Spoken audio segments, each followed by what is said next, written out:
Politique ivoirienne, nouvelle victoire pour le président des Générations et Peuple solidaire Guillaume Soro dans l'affaire l'opposant à l'État de Côte d'Ivoire. Pour plus de détails, après le générique.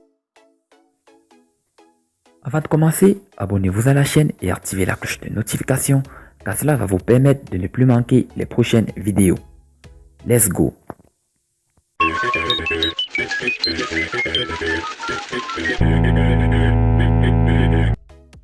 Depuis son retour manqué en décembre dernier, Guillaume Soro est exilé en France. Un mandat d'arrêt est lancé contre lui pour atteinte à la sûreté de l'État. Cependant, l'ancien président de l'Assemblée nationale a déjà été condamné à un premier procès à 20 ans de prison et 5 milliards d'amende à payer pour un autre délit de recel de biens publics.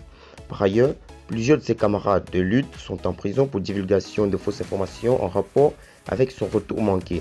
Le camp de l'ancien Premier ministre Guillaume Kibafor Soro continue d'affirmer que ces poursuites judiciaires sont motivées par la volonté du pouvoir d'empêcher la concurrence politique à l'élection présidentielle d'octobre prochain.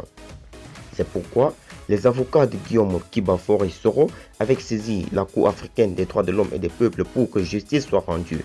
Après cette première victoire des avocats de Guillaume Soro qui avaient réussi à convaincre la Cour d'imposer à l'État de Côte d'Ivoire la suspension des poursuites, c'est une deuxième victoire qui vient d'être annoncée par Maître Afoussiata Bamba Lamine dans l'affaire. En effet, sur sa page officielle, l'ancienne ministre de la Communication annonce que le Comité des droits de l'homme de l'Union parlementaire confirme les propos de la Cour africaine des droits de l'homme et des peuples selon lesquels les poursuites de la justice ivoirienne sont politiquement motivées. Une information qui fait gagner du terrain à Guillaume Soro à l'international.